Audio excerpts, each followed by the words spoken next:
Now lately there's a lot of live streaming devices and mixers popping up from so many different companies, even companies that were making them for a very long time. And I think with Blackmagic having ATEM sitting at the top of the hill for too long, these guys have seen all the problems, the shortfalls, and they've decided to take them down. And now it's RGB Link's turn.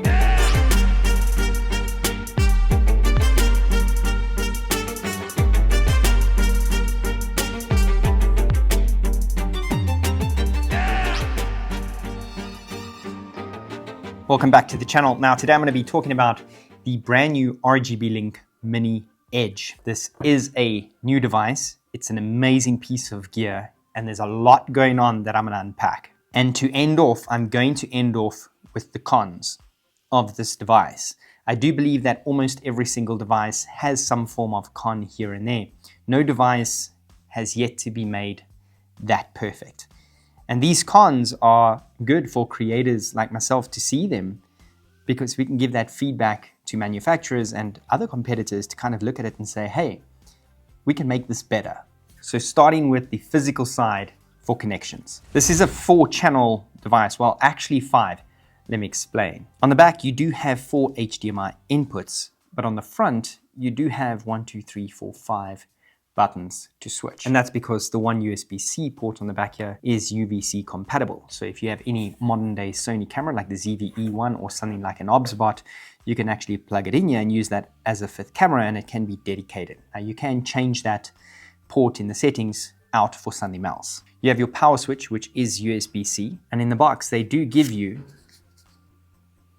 a USB-C port to supply the perfect voltage. Staying in the box, you do also have a USB-C cable that is also able to take the correct voltage and power. But it is nice that RGB Link does not just give you one of these, but 2. And that second one is for connecting your computer to the device. So one is for power, one is for your computer. So if you do want to take all your visuals essentially to something like OBS or whatever you are using and you needed to get it from here to your computer. You do also have 2 HDMI outputs. Now those HDMI outputs are for your multi-view as well as your program.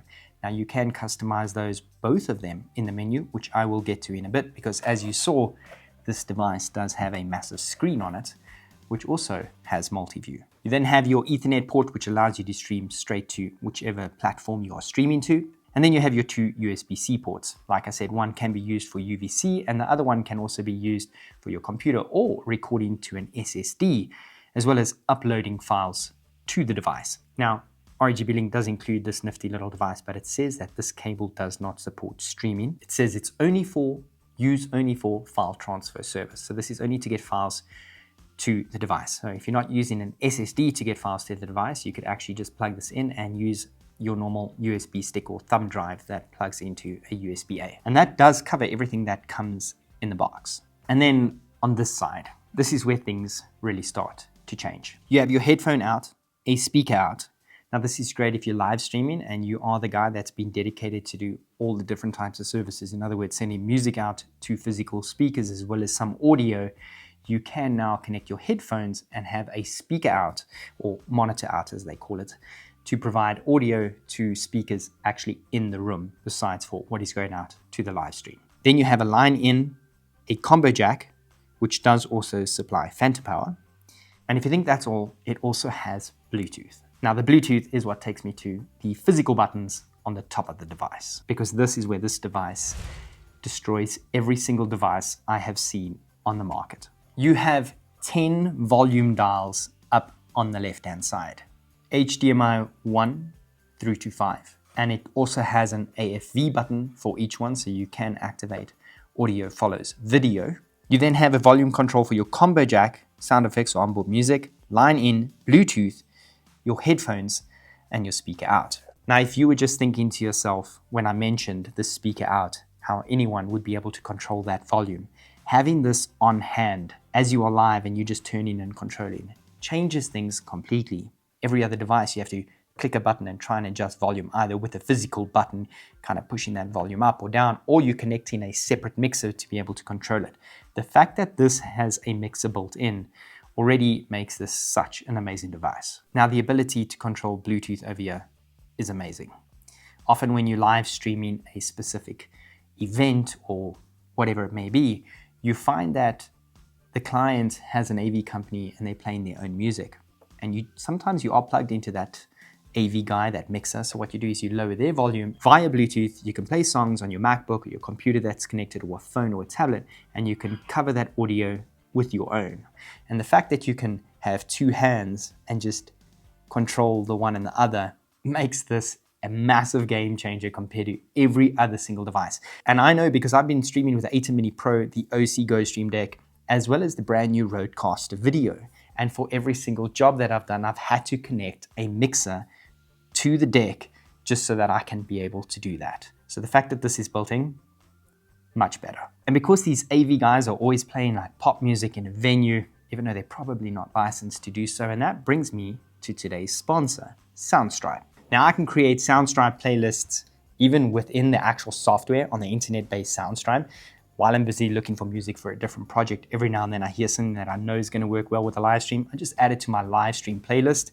And then when I'm on a job, I can open up Soundstripe and just hit play and live stream licensed music. Soundstripe now has a new AI song editing feature, which allows me to take a song that is 4 minutes and just select the best parts by clicking on a timeline, and I can drop it into a 30-second timeline, and it automatically, via some magic, edits that song into a 30-second clip.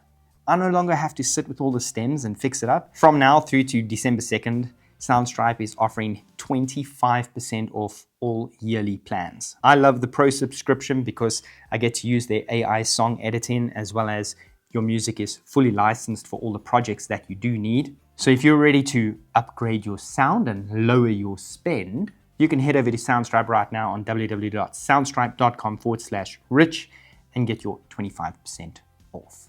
Moving on, you have your 5 program buttons on the top, as well as your 5 preview buttons on the bottom. So if you do hit the preview button, it loads that camera into preview. If you hit cut or auto, it will transition. But if you do hit one of the top 5 program buttons, it will immediately switch. So it's pretty nice to have the best of both worlds. You also have a dedicated logo button, background button, as well as a lower thirds button, and a black button if you do want to cut to black or fade to black. You do have a T-bar if that is what you're into. I don't ever use the T-bar, but some guys love it, and if you do, it is there. Now I'm going to get to this crazy array of buttons over here because it is extremely overwhelming.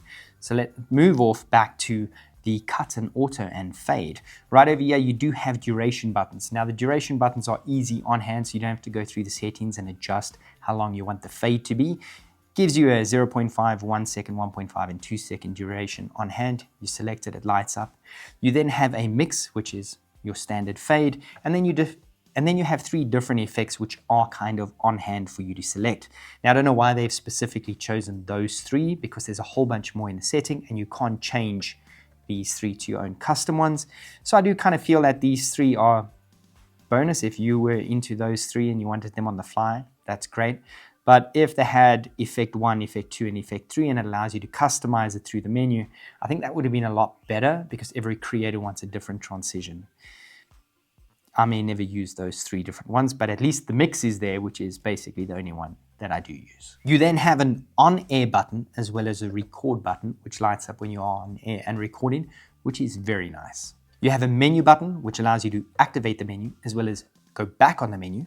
You then have an enter button as well as a rotating dial to go through the menu. And that is because this beautiful display over here on this model is not touchscreen.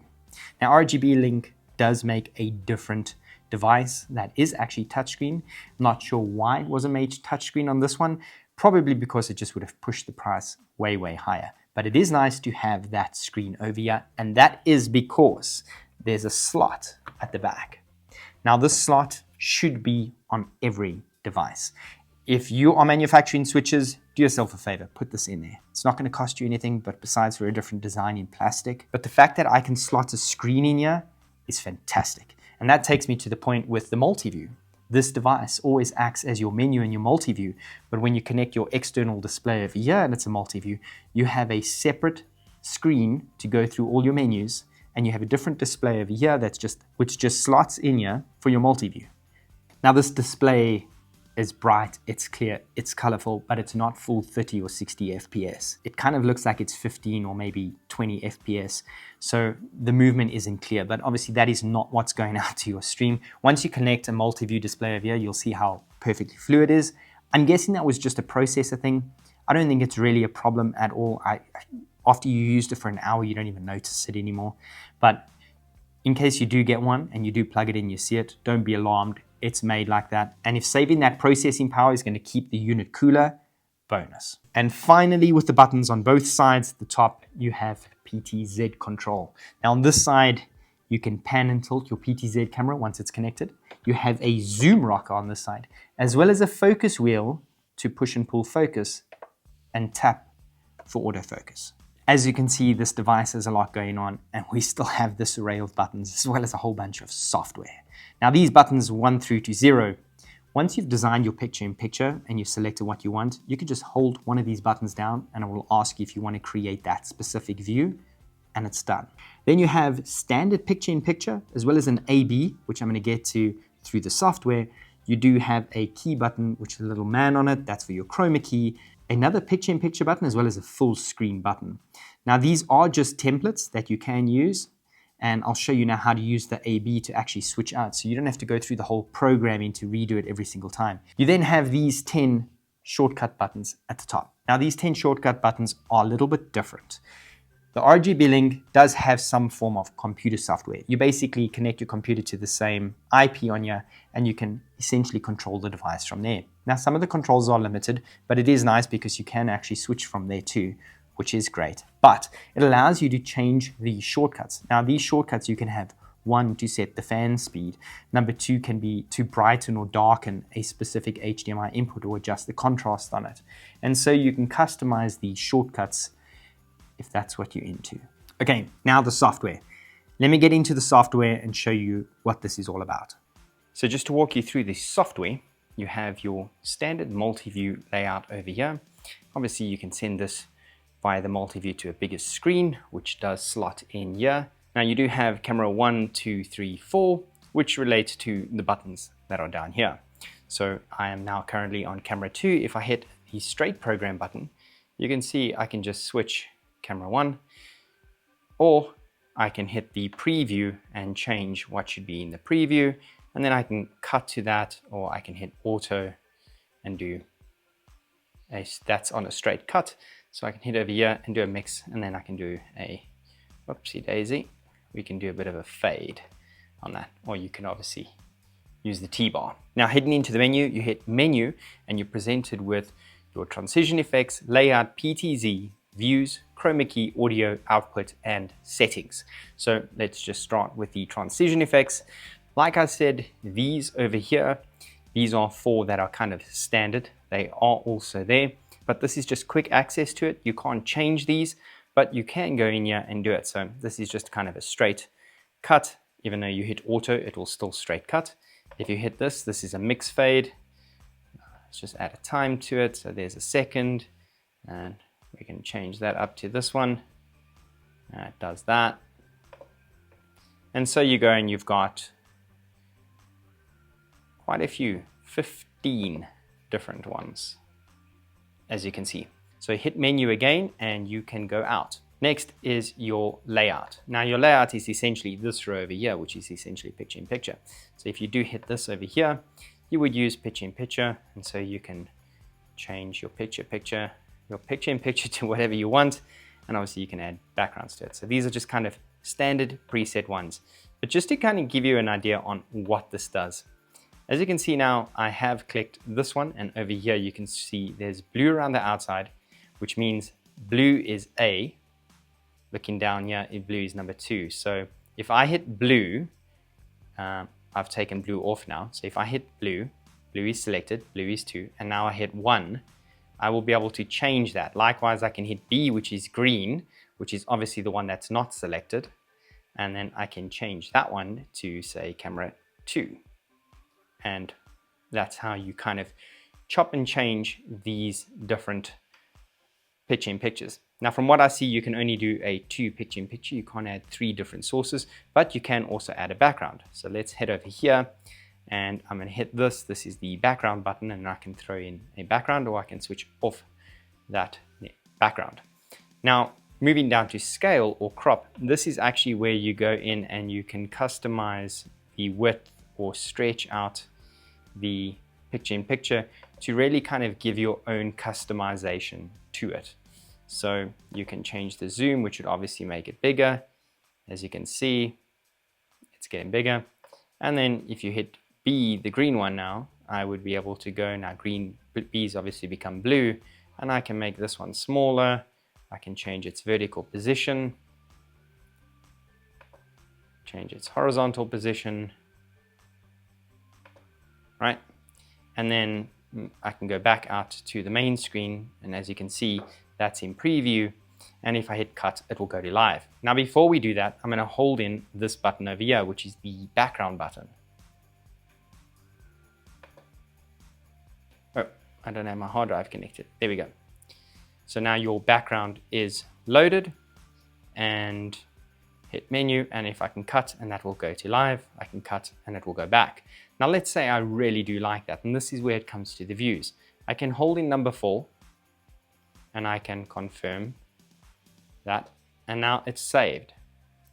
So let's say, for instance, I wanted to go to, and this is the only tricky part about this device, is to get out of this picture-in-picture over here. You hit this full screen button, right? This is the part that always confuses me.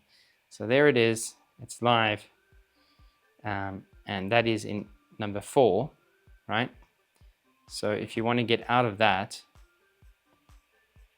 you would hit this button. Sometimes it works, I'm not 100% sure, and it is quite, there's so much going on in this device, it's quite scary. So if you do hit this, this will take you to your single picture, and now you are back to how you were. Let's say, for instance, you wanted to go back to that one, number 4, and you're good to go.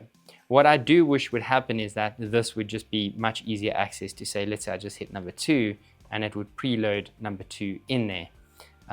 But it's obviously done in a way so that you can fully customize it and kind of play around with what you want to. Likewise, what is really nice about this, which doesn't happen on other mixers, is if I do hit A, and A is now blue, I can actually swap out that with any channel that I want to, whether I wanted to hit, you know, even one that's not there, 1 or 2, and I could swap out that picture-in-picture and just immediately go live with it, rather than having to reprogram a whole nother macro to do it. All right, next is PTZ. Now, I don't have a PTZ camera here plugged in, but you can basically control your PTZ camera fully from this. You can also zoom in, you can dial in your focus and control your angle, and you can set that specific position and add that view as a preview, and you can have up to 4 different previews or custom angles, if you will, from those 4 different previews. So let's say you have a PTZ camera plugged into HDMI 3 and 4. HDMI 3, you can have 4 different preset locations or angles for that one PTZ camera, and so you can do with HDMI 4. So you can do this with all 4 cameras. Very, very, very cool. Moving on, you have views. Now, this is just another access to these views that we did over here. So let's say if you do hit this, it does just take you to a preview, and it loads it in the preview only. But let's say you do hit the view, you can actually see all your pre-programmed ones that you've done before. And what you can do is you can click here and you can add one. Let's say it's set up already, or if I want to go over here, click one that's pre-made. I can either replace it, take it, meaning load it up, or just hit delete and delete that one. And now slot number 3 is done. The difference is, yeah, you only have 10 different buttons, but in your views, you can actually load 16 different views and then just call on them and access them. Very cool. Moving on, chroma key, which is this button over here to access your chroma key. You can change it from blue screen to green screen. You have your maximum, minimum, basically setting the threshold, including the margin of your green screen, and you can hit reset on that green screen. I've just reset something else. I didn't just reset my green screen, I've reset something else. So let's just go back over here. There we go. So I say it's always a little bit tricky to always get exactly what is going on. take that background away. That background was actually loaded there in the background. So you can obviously load your green screen and just put your background behind it. And I'm going to get to the backgrounds in a bit. Audio. Now audio, obviously with all these buttons to control absolutely each HDMI input, as you can see, all the mics, the lines, ends, this is absolutely magic. But one thing that I do have to point out, which is pretty cool, is this. Right on the top over here, you have access to your mic 1, and your UAC, your line, your Bluetooth, and you can set the delay of that specific mic. If you do move along, you can have 2 set up over there and kind of have the audio delay on hand via 2 channels.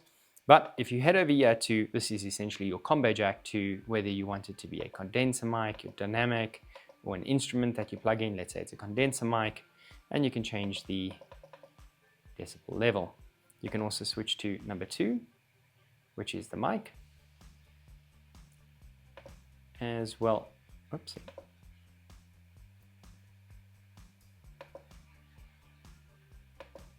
As well as number 3, which is your line in, and set that as well. So you have full customization on your audio. You can see it at a glance if you do want to bring up the screen. Now, going over here, you do have, these are preloaded. This is a cheer, people shouting, air horns, just say you're running a podcast, you want to play some cool little music or some sound effects. But going over here, you can obviously, you can swap these out if you'd like. But moving over here to the next slide, you can have 16 of them.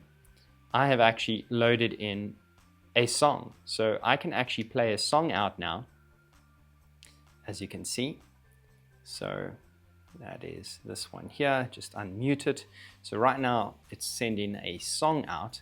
And according to RGB Link, you can only load up to 30 seconds, but I've loaded multiple songs. So I put a few songs in a track and just uploaded a whole song, and it seems to be working. So if you do want to create a playlist of say 15 songs on one, call it timeline, and load it into 10, 11, 12, put 5 songs over there and 5 songs over there in one MP3 file, you can do that and then just go in and select it, and you can bring down your music in your podcast or whatever you need to do. Very, very cool. Next, you have output. So you have your multi-view, which is changing your multi-view HDMI out, multi-view program test pattern HDMI 1 as explained, your program out, which you can change, resolution, which is very, very cool. So going all the way to the top, you have from 720p, 50, 60, 24, 25p, 30p, 50p, and 60p. You then go into 1080 by 1920 at 60p, which is vertical format. This is 3840 by 1080, which I am not 100% sure what this is, but it does disable UVC out. Stream record is also disabled. Your streaming, you can switch on air, which is the same as hitting this button. You can change your bit rate from low, middle, high, and best again, which is 16 megabits per second. You have your mode, which is landscape or portrait, and right over here you have your RTMP stream key that you can load. Once I've plugged my hard drive in, mine will obviously show. Your recording, you can't change the quality of your recording, it seems, and I don't know if the bitrate for the stream actually changes it. Most likely, or it's just a standard recording, but once you've plugged in your hard drive over here and you hit record, it goes. USB mode 2, so let's just say I'm going to be running a webcam into USB 2, into USB 1, I would then run my SSD out of USB 2 to record, or I can set that to UVC output or my mobile connection. So you can change USB 2. Then you have Toyo Cloud, which if you know what Toyo Cloud is, you would know. That is, I'm assuming, to stream to multiple locations, an online cloud platform with RGB Link.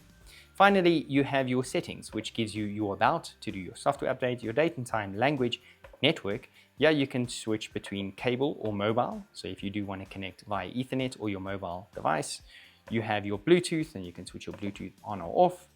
Your scene loop. So this is pretty cool. You can hit a scene loop and just let it loop and set the time that it loops. Switch mode. This is auto or wipe and the time.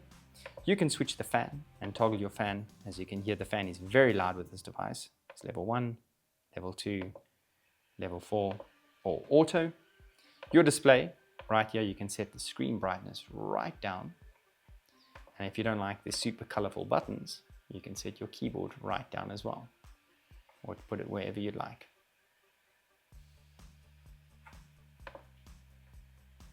Your color management. Now this is unbelievable. You can change the color of camera 1. So looking at camera 1, I'm going to switch it off. As you can see here, this is camera 1. I can set the brightness of camera 1. Now it's not changing the physical exposure in the device, but it is changing the brightness when it receives that HDMI, which is pretty cool if you just want to dial in the last little bit of color correction. Often when you're live streaming, you connect multiple devices, you do want to go in and change the contrast or perhaps the red, green, and blue tint of that specific camera. Maybe it's a bit too green or a bit too blue. So you can actually customize this for all 4 camera inputs. What you can also do is you can toggle it on and off. So you can just go and check that you're not applying anything. As you can see over there, it's quite severely applied. This was applied before we went. And then you have next you have your program PTZ Protect, your T-bar calibration if you do want to calibrate the T-bar, your home page, and this allows you to set your, let's say I don't touch the device for 30 seconds, it will automatically go back to the home page.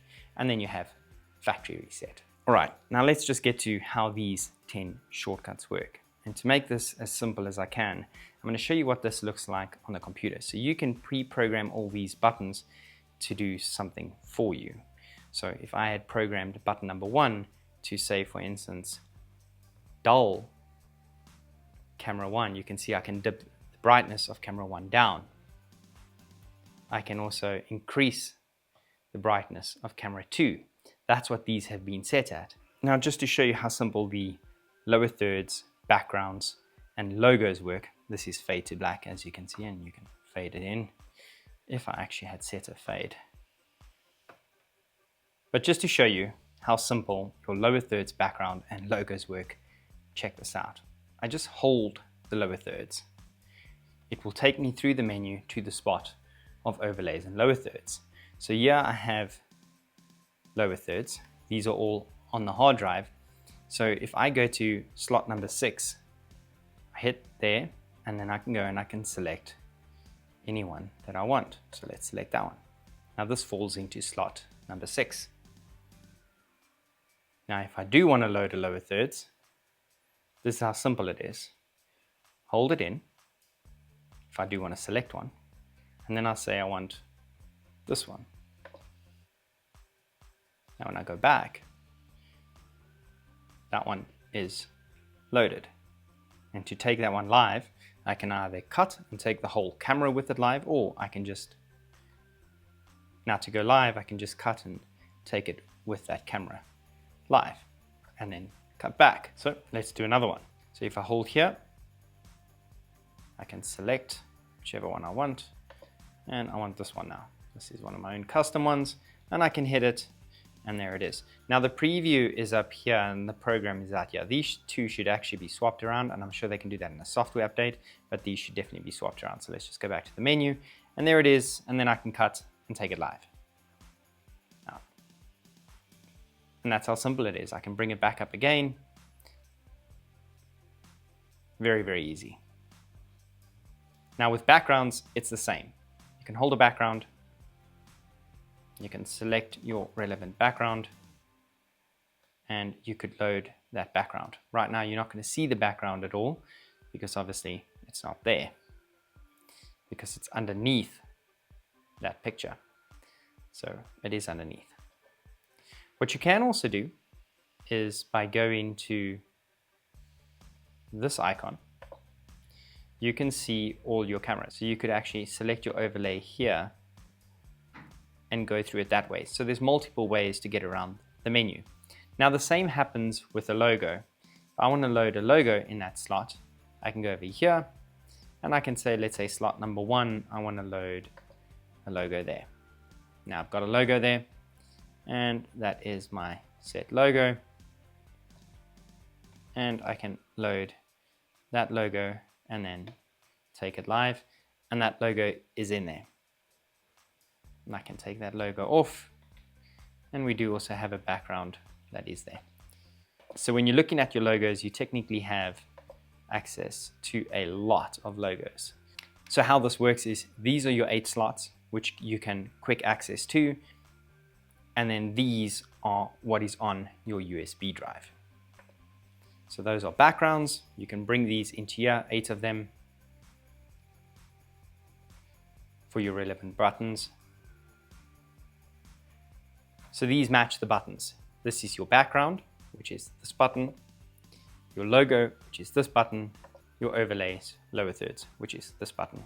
These are your 8 slots that you can bring in from your hard drive into those 8 slots. As you can see, there's a lot going on, but what are the cons? Because no device is perfect. I've never come across a perfect device as yet. Some of them are close, and this is very close, but there are a few cons. Let me tell you about them. The T-bar. I never use the T-bar, so usually I wouldn't mention this, but I did notice when I got it, it was a little bit sticky. It's got kind of like an edge to it that seems to be biting a little bit tight on one point, but if you are moving your T-bar really fast in that kind of motion, it doesn't stick. But if you do move it a bit slow, it's got a bit of a stick to it. I just have to mention it. The volume buttons. Now, as much as I love these volume buttons, I have spoken to RGB Link about this, and I do believe they are going to be fixing this in an update. And it's pretty hard for me to explain, so let me explain it like this. Let's say I'm bringing audio via line in, and I turn up the volume, and I'm at halfway. While I'm doing that, I'm trying to fade in my music, so I turn down the one and I bring in the other. It seems that the volume button, and this is each volume button, which makes me believe this is down to programming, actually cuts off the volume completely. So it's like a hard cut when it gets really low down to, like, I'm guessing minus 40 dB, somewhere there. So you can't exactly fade it out perfect. There is kind of a bit of a drop at the very end. But if you are moving quite quick and you bring it in, you don't really notice it. But I do have to point it out because it's something that I noticed that bugged me a little bit, but RGB Link is going to be fixing that in an update. So they say. Next is video files. Unfortunately, there is no way to play video files. Now, yes, you can upload your images and your lower thirds and all of that, but there is no way to do a video file. So basically, you need to use UVC as camera 5 or something like that, or just run an iPad into HDMI 4, and then you play your videos like that. Much like everyone has been doing with the ATEMs, the ATEM Mini Pros and the Extremes, those are pretty much the same. And I know RGB Link is capable of that, and I know that because one of the other devices allows video files. So hopefully that comes pretty soon.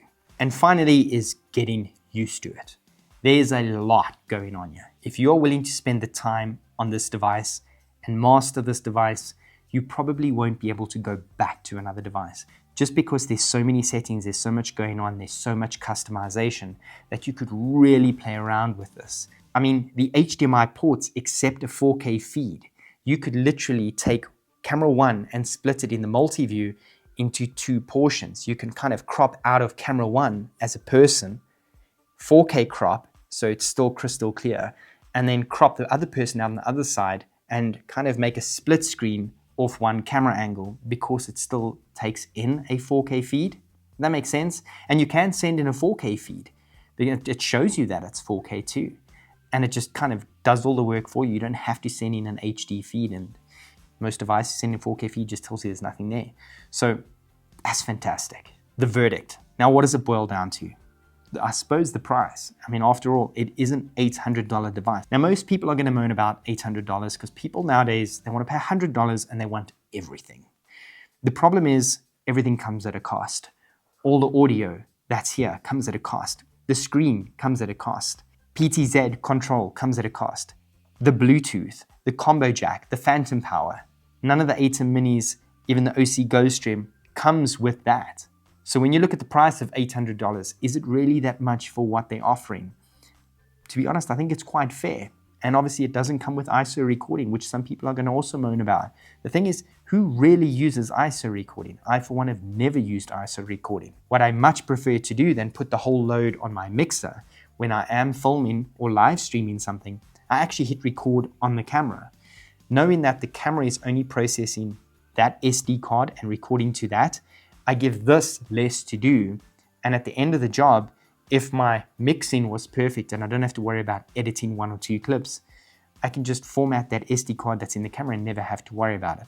So I, for one, ISO recording is not a deal breaker for me. So the RGB Link MINI EDGE is a great device. There's a lot to learn, there's a lot to unpack, and there's a lot to do. At the same time, mastering this device does feel like an accomplishment. The fact that you can sit down and have everything controlled on one device makes life so much easier. So that's it. I hope you guys enjoyed this video. If you do have any questions, please leave them in the comment section below. Hopefully I will be able to answer them. And maybe in future I can actually go live and do a couple of those questions and test them out for you guys on an actual live. So thanks for watching, wherever you are in the world. Have a good day, good evening, good night. Goodbye.